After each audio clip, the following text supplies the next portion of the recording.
office hours is focused on the Connecticut Alternate Assessment of English Language Proficiency, our second year for the KELP test that we're doing. The purpose of the meeting is to cover all the administration aspects for preparation during testing and then after testing. I want to welcome not only all the attendees on the webinar, but also my colleagues, in particular, Katie Seifert, Deirdre Ducharme, and also Marie Musumeci from our partner vendor, Cambium Assessments, Inc. Katie, Deirdre, and Marie are going to be handling the bulk of the presenting today. And then also on the call, some of my colleagues, Kim Johnson is here, I believe. Christy Alberino is here. Michael Sabatos is here. You might see him waving there. Hi, everyone. So thank you to my colleagues here for also supporting us. So next slide, please. So this is a slide just to make the webinar a success. You are on mute right now, so you can't turn yourself on at the moment. If there's a real necessity, we can do that, but at the moment, everybody's on mute. We will be responding to questions in the chat during the meeting, and any unanswered questions we might handle during any pauses during the meeting. Please feel free to email us your question if it is not answered during the meeting. We know we can't get to everyone. Sometimes these meetings have active chats. We'll do our best, but if not, feel free to email us. The PowerPoint is posted in the chat, so if you're looking for it, you should see it there. And then also, if you missed or your colleagues missed this, we are recording it, and we will be posting it on our training page of the CSDE website. So no fear if that's the case, or if you want to hear it again. Okay, next slide, please. Okay, I'm going to kick it over to Katie Seifert, who's going to start us off here with our agenda and jumping right in on the KELP administration. Katie? Hi, good morning, everybody, or good afternoon, everybody, and welcome to our office hours today on the KELP. Here is the agenda for today's office hours. As you can see, there's going to be a lot of topics we are going to be covering today during our session. But before we begin, we're just going to give you just a quick overview for you guys when you have the presentation in front of you, some abbreviations and acronyms that you may be hearing us use throughout this presentation or in other presentations during the year. So we just wanted to go through, we're not going to go through every single one of these acronyms with you, but you may hear these, and we just wanted to have you have these for yourselves. They are in alphabetical order. So this is the first slide, and here's the next slide for you guys so you guys can see those most commonly used acronyms and abbreviations. So now we're going to go into some critical dates that we have for the KELP to keep in mind. And I just wanted to give you guys a big shout out for all of you that have started and have done things. As of today, our rates for the KELP are that 349 assessments have started and that 337 assessments have been completed. So keep up the great work and keep that ball rolling. So please be aware of some important dates for KELP. The window for domain exemptions was opened on November 15th and should be completed and submitted by March 22nd. Your district administrator and TIDE can submit these domain exemptions through the TIDE portal, and we'll be discussing that more in detail in the future slides.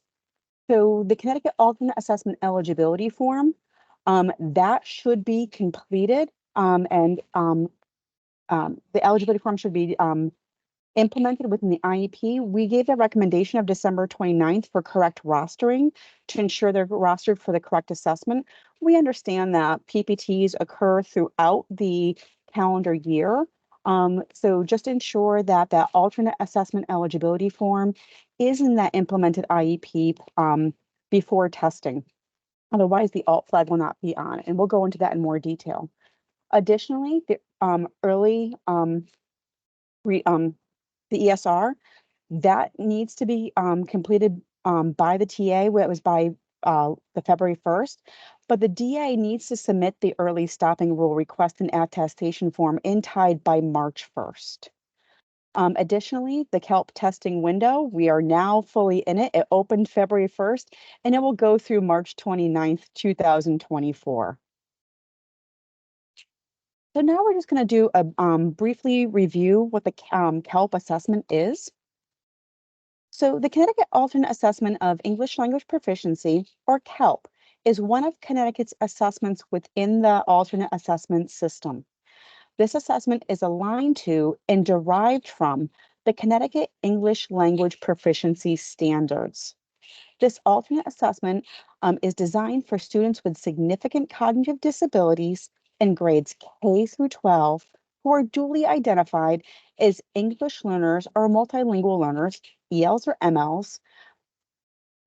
And it provides, and it also has to be that the student is duly identified as a student receiving services under IDA or special education. These students have a significant cognitive disability, and this test of English language proficiency measures the skills of listening, speaking, reading, and writing. Additionally, just for this year, just so you're aware, KELP is an online secure assessment delivered through our TIDE system, and that for the KELP administration, there will be multiple test forms assigned. It would either be A, B, C, and D.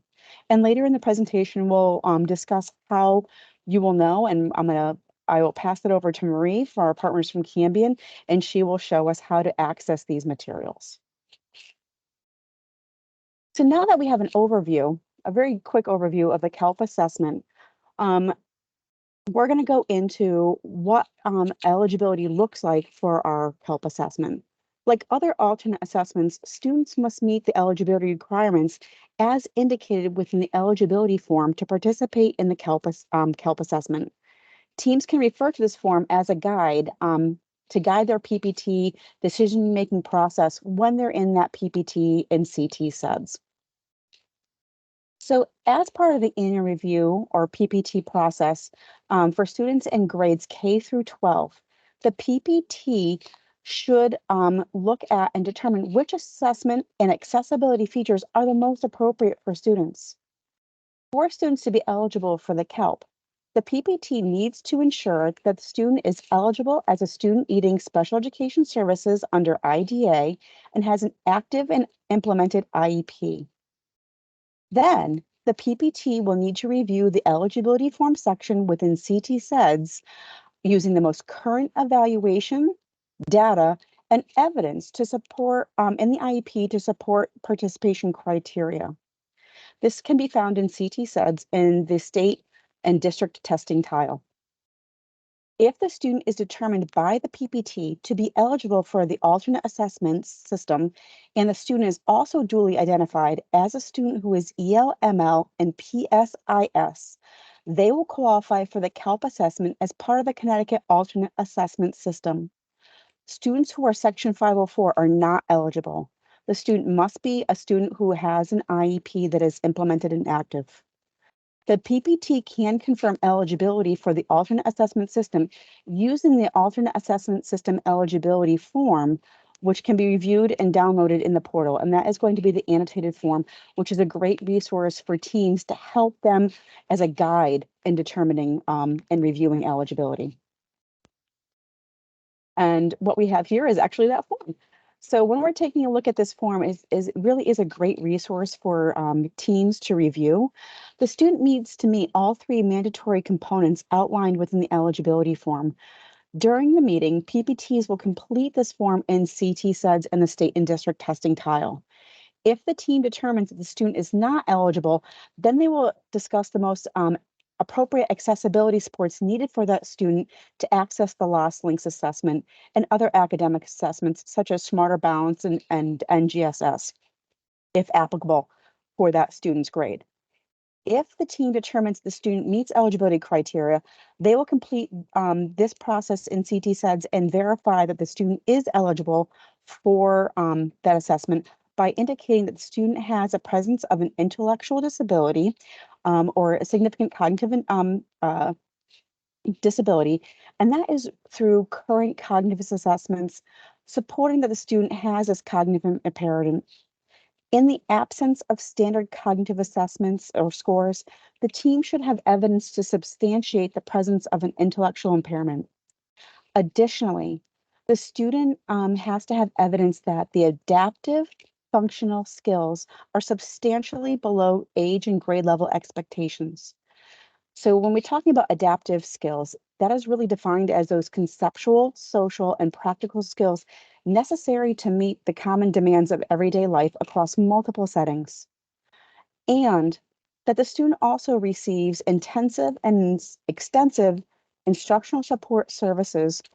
This requires that the student needs these intensive instructional support services across their academic performance and their life skill, potentially life skills planning for them within their IEP in order to maintain and acquire skills.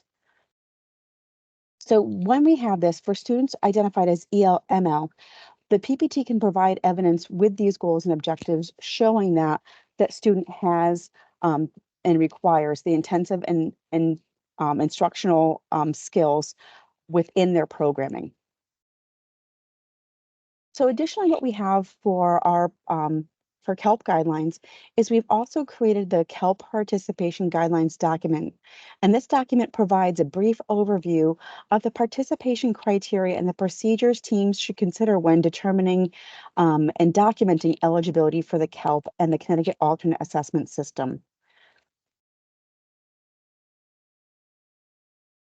So when we're taking a look at KELP and CT SEDS, all alternate assessments are documented through the completion of the eligibility form in the CT SEDS platform located in the state testing tile. Teams should be aware that alternate assessment eligibility forms are completed in entirety, noting evidence through the process of the PPT process in CT SEDS. They need to complete the verification section in CT SEDS on that form, and the IEP has to be fully implemented in CT SEDS. Once the IEP is fully implemented in CT SEDS, it will sync with the TIDE system and the TIDE alt indicator will be activated, as you can see here on the slide. This is an example of what the PPT completes in CT SEDS. The PPTs can select the Connecticut Alternate Assessment System from the CT SEDS statewide testing module. So if you look at number 1, you'll see that both grades are selected for the duration of the IEP, and that there is a question there saying, is this the PPT considering the alternate assessment? It is clicked yes. Then the PPT team will select save. Once save is completed and set, the Connecticut Alternate Assessment System eligibility form that is built into CT SEDS then populates. The PPT team then goes through and does the verification of evidence of an intellectual impairment, as well as adaptive skills, functional skills that are well below age and grade level expectations. And they confirm that the student requires intensive and extensive instruction. Finally, they're going to click that a bottom box saying that they verify this information that the student is eligible based on the above evidence and criteria for the alternate assessment, and then they click save. Once the IEP is fully implemented in TIDE or in CT SEDS, it will then, like I said, will populate into the TIDE system, but not until the IEP is fully implemented. So before we get into the KELP and the early stopping rule, I'm just going to stop here and see if there's any questions that we.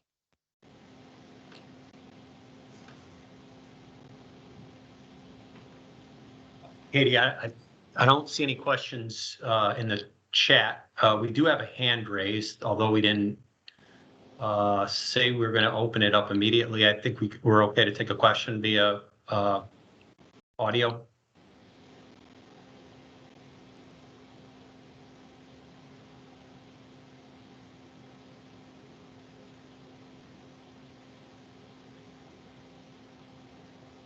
Sure, if anyone wants to unmute that person for me.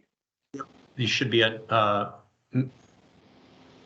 Ms. Acosta, you should be unmuted. You're unmuted from our side. You're gonna have to unmute your mic on your side too. Can you guys hear me? Yeah, you can. Okay, go ahead. Thank you so much. So in my district, we have had some SPED case managers that we met prior to going on Christmas vacations. And there are two particular instances where one of our students was actually qualified without me, getting the notification for the CALP, and he started the last links. So the state actually contacted me. We had to stop that, and we had to invalidate that, the regular last link. So right now we're in the process of double checking 5 of the students that we believe are in the same process. How can I be more effective in getting that information before testing the student? Because I did not get any notification prior to that. So one of the ways is is collaborating with your district administrator in TIDE, as well as your CT SEDS data manager. They can pull reports. The CT SEDS data manager can pull the report of who is alt eligible within the CT SEDS system, as well as your DA. Now that we are syncing with TIDE, between CT SEDS and TIDE, we can look at who has the alt flag populated. You can also go into, if you have a TIDE account, look that student up. Marie, our partner from Cambion, is going to show that information of what it looks like once the alt flag is populated, I believe, in this presentation. If not, we can show, I can happily email you and show.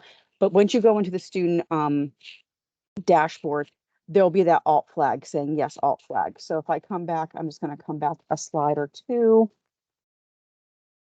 So if you're in the student dashboard, you're going to see this here.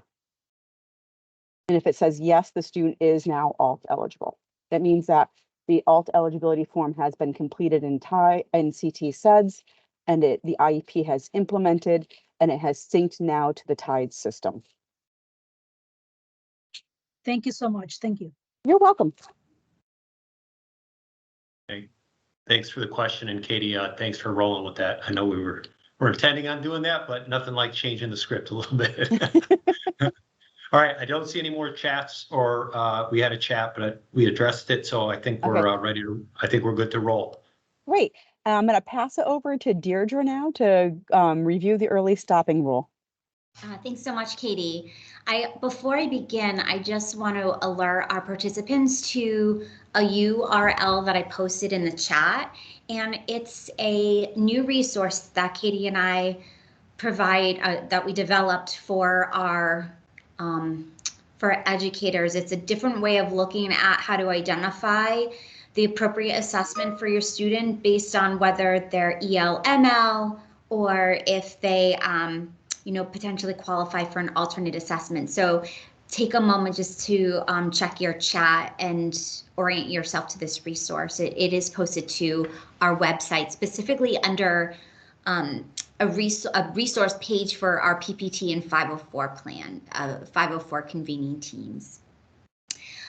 Without further ado, I'm going to walk you through a couple of slides that address the KELP and the early stopping rule.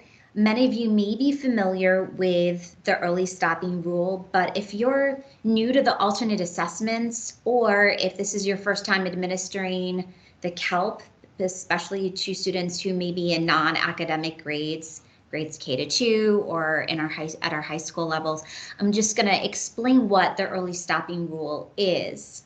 So I'm just going to navigate to the next slide. The early stopping rule is a tool that was developed by the State Department of Education, and it's used by the student's primary teacher to identify students with the most significant cognitive disabilities who are unable to demonstrate an observable, consistent mode of communication. So these are for students who are nonverbal. They do not have an established observable mode of communication. And these are students that also typically have the most complex medical needs and require the greatest extent of services of students within this population. There are some important dates pertaining to the early stopping rule and ensuring that our teachers identify students who may meet the requirements or the qualifications for the early stopping rule. So the teacher administering the KELP and who's most familiar with a student will use the Connecticut Alternate Assessment System Early Stopping Rule request and attestation form. We've hyperlinked it on the slide. And this is a guideline that explains what the ESR is, and it includes a student response check that the teacher is going to follow. There is a specification that teachers try 3 different trials of a student response check to ensure that the student does not have a mode of communication. So once the teacher completes this process, if the student is eligible for the ESR, they're going to complete the request and attestation form, which is an appendix within this guideline, within this guiding document. They'll complete this form and then they'll submit it to their district administrator for testing. So that's the DA in TIDE. We had a deadline of February 1st for our teachers to complete the student response checks, but if you perhaps missed this deadline, or maybe you have a student that's new to your program, and you think that they may qualify, you can still conduct the SRCs and have the attestation form submitted to your DA. Essentially, our district administrators are going to submit this request and attestation form using the TIDE platform, and that deadline is March 1st. We have some friendly reminders about what to check for before you provide your ESR request and attestation form to your district administrator for submission, and then also some reminders to our DAs to look for certain criteria on the request and attestation form before they submit the forms in TIDE. We just want to ensure that everything is complete so that Katie and I can go ahead and approve these requests without too much back and forth and requests for additional information. So the first thing that we'd like to recommend is whether you're the TEA administering the KELP or the DA or the ELAC, is to verify in TIDE that the student's alt flag indicator is turned on. And Katie showed you an example of what that feature looks like on a previous slide. So you want to make sure the alt flag is on. And then secondly, verify that the student response check was administered on 3 separate dates. And we check those dates. We want to make sure that they're, individual dates, that they match within the calendar year, etc. And then we also want to make sure that the teacher has provided the student SACID, that the teacher has indicated the 3 dates that they administered the SRC, and that they've not only included their signature on the form, but the signature of the school administrators, being the special ed director and the DA for testing. We also require the teacher's EIN, and if for some reason the teacher is being supervised under a certified staff, then the teacher can make that notation on the form. Essentially, this information that's included that the teacher completes on the student the attestation form is going to be replicated by the DA when they submit the data in TIDE. So we want to make sure that there's a one-on-one correspondence. Just please take some time to double check and make sure that everything's complete. And then here I want to just reiterate what will happen when you have submitted your request for the early stopping rule. Katie and I will go ahead, we'll review the request. If everything looks appropriate, then we'll go ahead and approve it, and you'll receive an email indicating that the ESR is approved. And then on the student's TIDE dashboard, you'll see that the early stopping rule indicator is activated to yes. This is a new feature for this year, and it should really help our educators confirm that their students' requests have been processed and that they qualify. So once your student has this indicator turned on to yes, nothing further needs to be done. If your student qualifies for the ESR, you will not administer the KELP assessment. Essentially, your student has fulfilled their responsibility as a Connecticut student participating in statewide assessment because they had the SRC trialed with them, and then the teacher has again, attested that the student does not have an observable mode of communication. So these students are going to count as participants for testing. So no further action will need to be done. And we're going to have our testing vendor, CAI or Cambium Assessments, go ahead and close out those assessments for the students. And this is what it will look like. So you'll see under the test area, the test section, you'll see the KELP, the 4 domains, listening, reading, writing, and speaking. You'll notice that under the TA name, there is a colleague's name that does not represent your school district, but Marie works, she's our colleague and partner at Cambium Assessments, and she'll be responsible for closing out your student's test. And then you'll see under the status column that the tests are completed. So again, this is an added assurance when you're monitoring your data in TIDE that these assessments were closed out and that the students qualify for KELP. And then this is just to point out, and Katie may want to add to this particular slide, but this here, it just indicates that we have a separate process in Connecticut for the early stopping rule that may not be reflective of what is the documentation within the KELP training modules, which were published by the consortium with Alt-ELPA. So just note that in the secure directions for test administration, there is a section titled Early Stopping Rule Test Administrator Guidelines. This page does not apply to Connecticut, so please disregard it. I'm going to pause here and see if there are any questions. Deirdre, Katie, I've been watching the chat. I think we've answered everything that's come up, so I think we're rolling. Great, thank you so Great, much. thank you. Thank you, Deirdre. All right, so now we're going to go into KELP domain exemptions. And what does that mean to have a KELP domain exemptions? So a KELP domain exemption is available on the listening and speaking subtest for the following students. So for the listening subtest, if a student is identified as deaf or hard of hearing, they may not be able to participate in the listening subtest due to their disability, and they may be eligible for a domain exemption for the listening subtest. The speaking subtest, this is for ELs and MLs with an IEP that may be nonverbal, and even when provided assistive technology and alternate communication supports, may not be able to participate in the speaking subtest, so they may be eligible for a KELP domain exemption for speaking.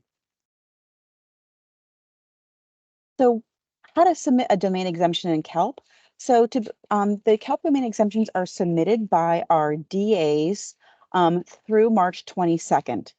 So please ensure that the student first has the alt flag turned on in TIDE before submitting a domain exemption, very similar to the ESR. Also ensure that the form is submitted prior to testing the student, and this is communicated out to all parties who will be testing or being administering the test. For information on the KELP domain and how to submit the KELP domain exemptions, you can click on the link here in the presentation. Our DAs can click on that, or they can go to the KELP resources page to have a step-by-step guide on how to click and how to submit that domain exemptions with screenshots and pictures on how they will do that. So please just remember that that is prior to March 22nd. And each domain exemption, so if the student qualifies or is looking for a domain exemption for listening and speaking, it would be one form submission for listening, one form submission for speaking. So they would be two separate forms for that. So now I'm going to pass it over to Marie, and she's going to go and explain how it looks like once the domain exemption is approved by either Deirdre or I in TIDE.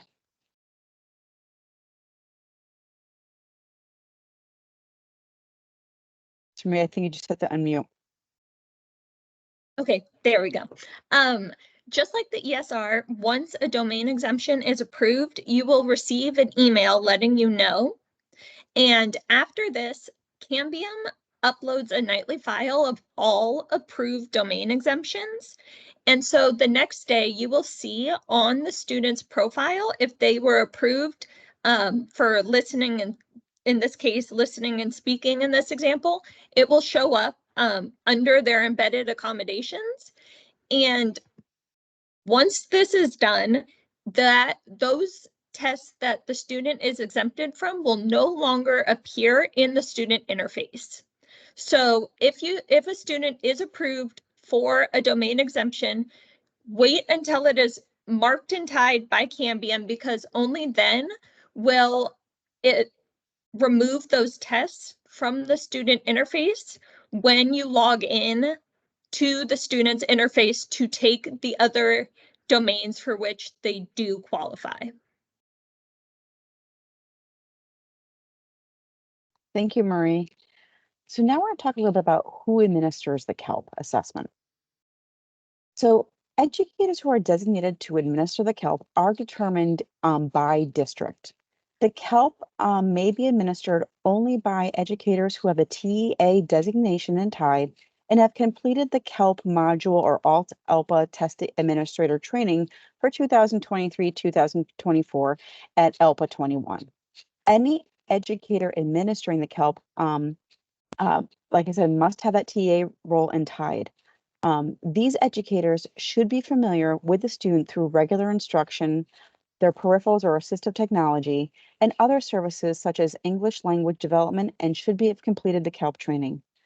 So the districts may want to look at determining that educator as someone who is an educator that supports the ELs, MLs, an educator who is special education certified, or both special education staff and educators or administrators supporting EL, MLs.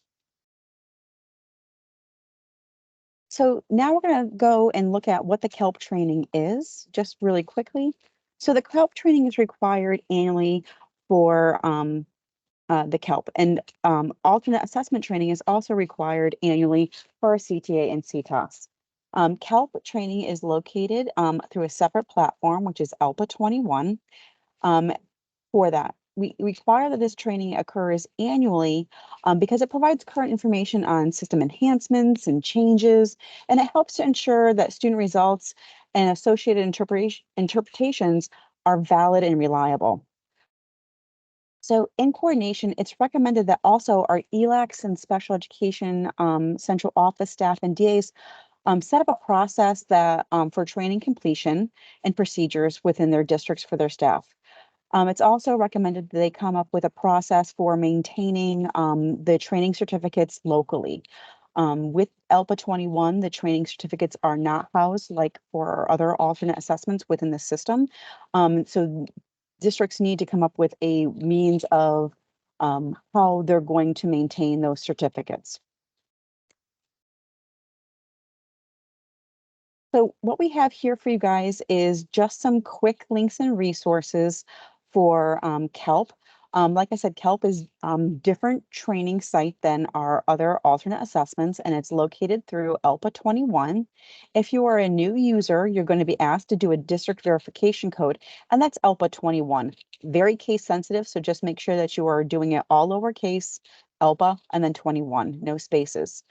We also have included here on this slide different training resources and resources that any educator who is administering the KELP and taking this training will want to have set and prepared for them prior to like reviewing this on the training, just because some of it is Connecticut specific. So for example, the KELP Accessibility and Accommodations Manual, the KELP Test Administration Manual, and our Connecticut Early Stopping Rule, because those are very specific to Connecticut policies. So now we're going to get into, besides doing the training, how are we going to prepare for KELP administration? So if applicable, district administrators, ELACs, and TAs want to make sure that we have these following things completed in time. So if applicable, complete the early stopping rule, the SRC, and have this submitted to the CSD by March 1st. Also, if applicable, complete and submit the domain exemption prior to administering by the CSDE deadline of March 22nd.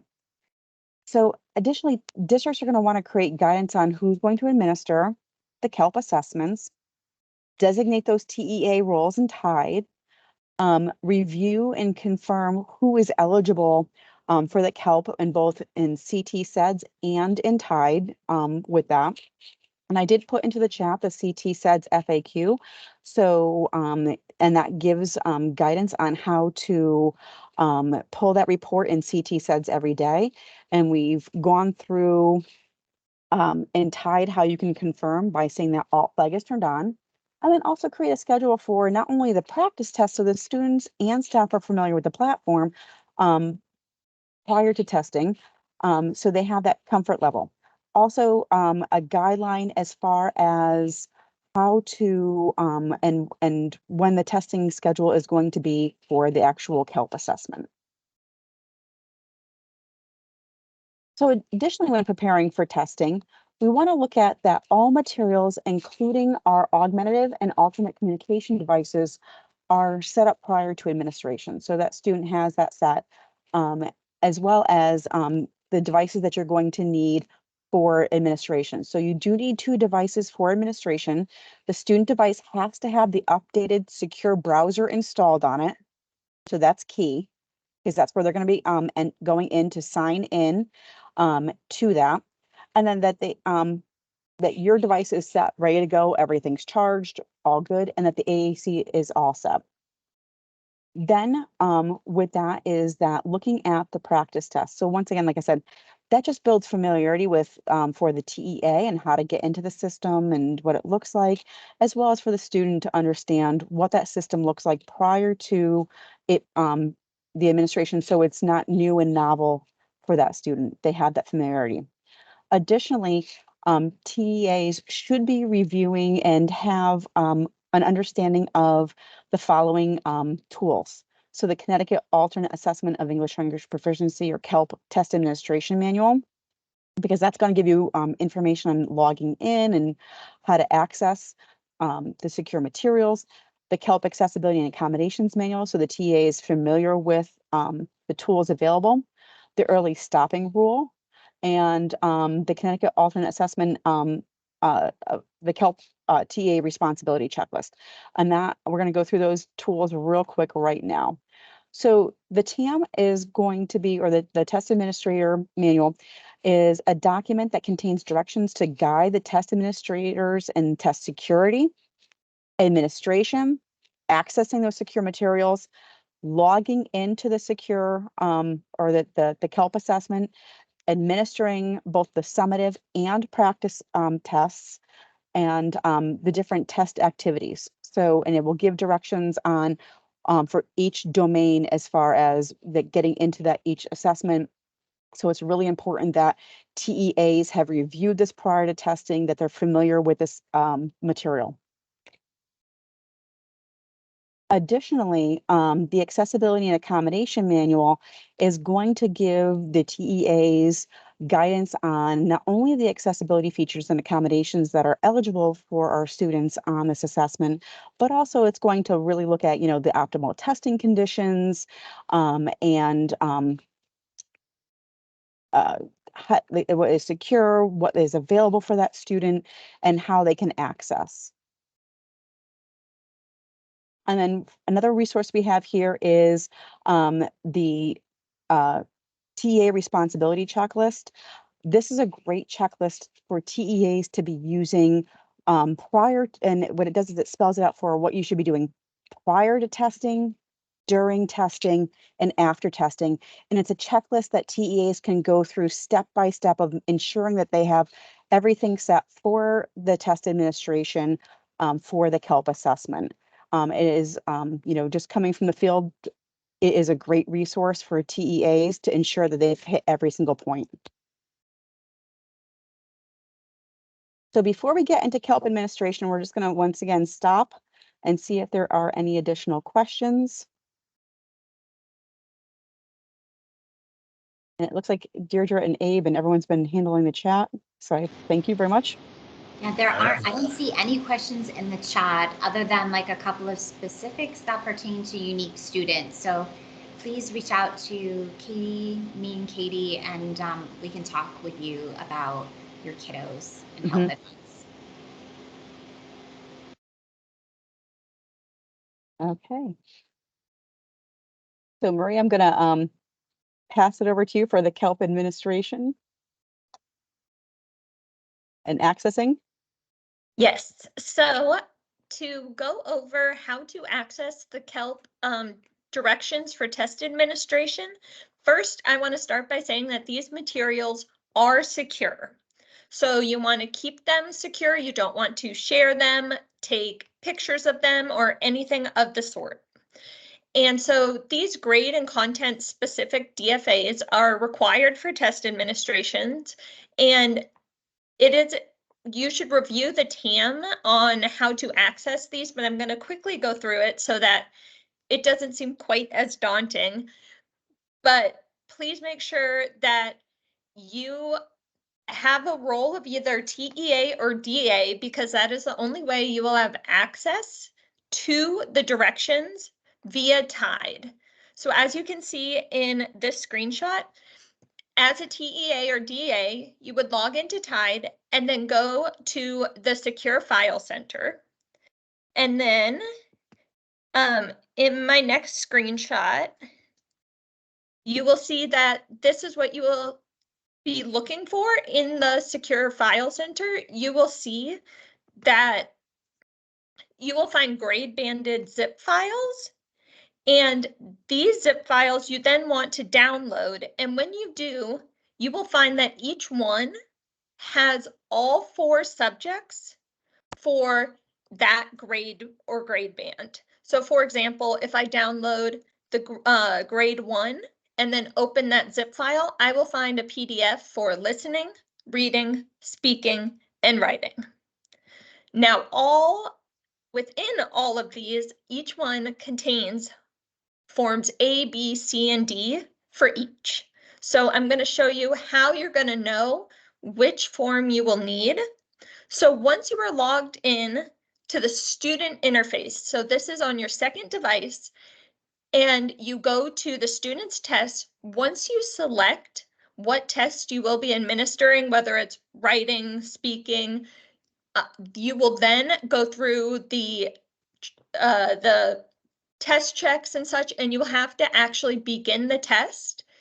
And after which you will be presented with a page that tells you exactly what form the student has been assigned. So just to reiterate that, you have to go all the way through starting the test on the student interface to be able to see what form you then need to pull up on your second device. And so to do so, you would then, for example, let's say you are administering listening, you can pull up the listening directions for test administration, and then in the table of contents, you will find links to all 4 of the forms. So in this previous case that we were looking at, it would be form A. So you would just click on that link and it would take you to the spot in the PDF where you need to be.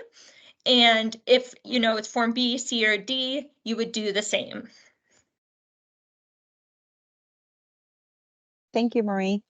So we've also provided you with a whole bunch of resources linked here for you that are both on the KELP resource page that I know I saw Deirdre pop into the chat, as well as the CSDE KELP main page.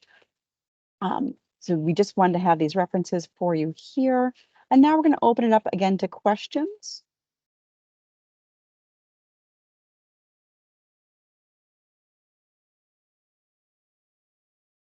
And if there's no questions, I'd just like to sit there and thank every one of our attendees for attending. We know your time is precious. We know you are in testing season for both Lost Links and KELP. So we appreciate you coming and your dedication and everything that you do for students within your districts.